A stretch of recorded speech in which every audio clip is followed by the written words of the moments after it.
Alright, hello everybody, and welcome to the Smackdown Live review for November 8th, 2016. I missed the first 25 minutes of the show, but pretty much they had all 5 of the men for Team Smackdown come down, they talked, and James Ellsworth was named the mascot for Team Smackdown. Don't know why. Also, during that 25 minutes, Breezango defeated the Vaudevillains to join the SmackDown team, and they were the final team to be put on. Natalya versus Naomi with Nikki on commentary. Carmella came out during the match. Nikki tried to break up Carmella and Nikki because she didn't want her teammates fighting. Well, yeah, her teammates fighting because she's the coach. And then she gets in the ring at a 9 count and Naomi rolls her up for the win. Baron Corbin versus Kalisto. I don't think this was an actual match.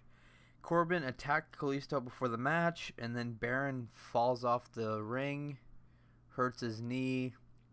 Kalisto attacks Baron, and then that's it. And then backstage, it's announced that Baron Corbin will no longer be on the Survivor Series team. So, that's a thing. Becky Lynch versus Alexa Bliss. The main event in the middle of the show. I don't know why they keep doing this weird main event thing. It's like, no mercy. Main event, open the show. Three main events at Hell in a Cell. Main event in the middle of the show for the SmackDown. It's for the women's title. Becky puts Alexa in the disarmor. Alexa grabs the rope. Becky then pulls her into the middle of the ring. And Alexa gets her foot on the rope and taps. But the ref doesn't see her foot on the rope, even though he's staring at her foot on the rope, and calls the match anyway, even though Alexa had her foot on the rope and she was tapping, but her foot was on the rope.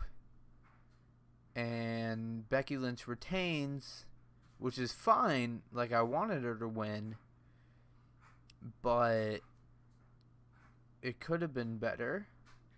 Anyway, Becky wins. She's still your women's champion.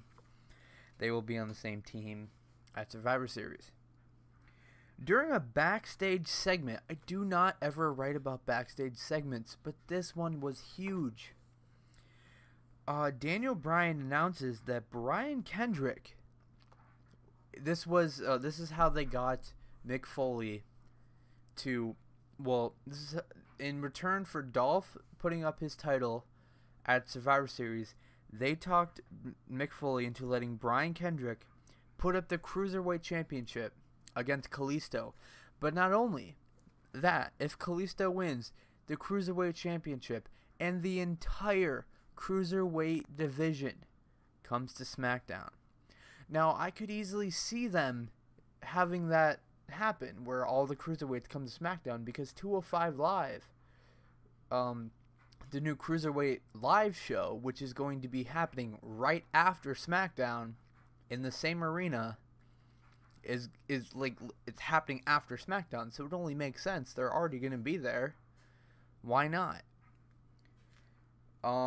And then as well as that, The Miz versus Dolph for the Intercontinental Championship next week on the 900th episode of SmackDown. As well, on that episode, we have Undertaker returning, and Edge will have the Cutting Edge episode. So I'm pretty hyped about that, because Edge is my favorite fucking wrestler of all time. Apollo Crews versus Curt Hawkins. And around this time, Tom Phillips was on commentary. I don't know if he was there the whole time. I didn't really notice, except for this match and onwards, that Tom Phillips was on commentary. I really enjoyed it. I mean, they kind of had like a 4-man commentary group, but he wasn't actually out there. I don't think he was out there. But The match, I didn't really care about the match. I was working on a project, but Apollo missed a splash, and then Hawkins rolled him up, and Hawkins got his first win. Please bring in Grimm. That'd be pretty cool. And the final match of the night, we have Dean Ambrose teaming up with Kane and James Ellsworth to take on the Wyatt family, which is the Wyatt family that consists of Randy Orton, Luke Harper, and Bray Wyatt. And AJ Styles is on commentary. During the match, Kane and Luke Harper, they just kind of did their own thing and fought up the ramp and out of the match. Dean hits a clothesline on Bray. Ellsworth is the only man standing. He tags himself in. He tunes up the band. He's ready to hit that no chin music. Sister Abigail to James Ellsworth. 1, 2, 3. The Wyatts win. Dean Ambrose is laying down in the ring. He's getting up. AJ, Bray, and Orton surround him. Shane runs down to separate them. Out comes Daniel Bryan with a list of names, because before the Alexa Bliss and Becky Lynch match, Shane gave Daniel Bryan the task of picking any person on the roster to fill Baron Corbin's spot. Any name on that list could take his place. And he says that my name is on this list, but as we know, I am not able to compete. As well on this list is every single name from every man and woman on the active roster, including commentators, announcers, and in-ring competitors. As well, to the top left of this paper, is another name. The name of our commissioner, Shane McMahon. Shane McMahon replaces Baron Corbin on Team Smackdown. And it's weird because I wasn't expecting it. Kind of thought they were going to go with well, it wasn't going to be Dolph. I kind of didn't think they were going to go with Miz. I kind of felt like they were maybe, I mean, Shelton's probably not healed yet. So I don't know. They could have gone with like a surprise NXT call-up, but I don't know who it could have been. But yeah, wasn't expecting it. But Shane McMahon is on Team Smackdown. So Team Smackdown is now Dean, Bray, Randy Orton, Luke Harper, and is Luke Harper on it? No, not Luke Harper. AJ and Shane.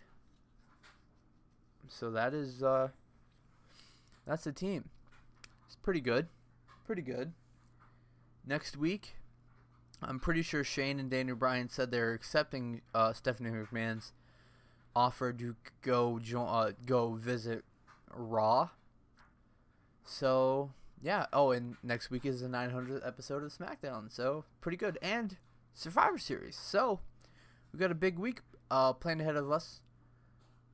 Can't wait. Anyway, that's going to be it for today. Thank you guys so much for watching. My name's Camp Counter Cody, and I'll see you guys next time. Toodles.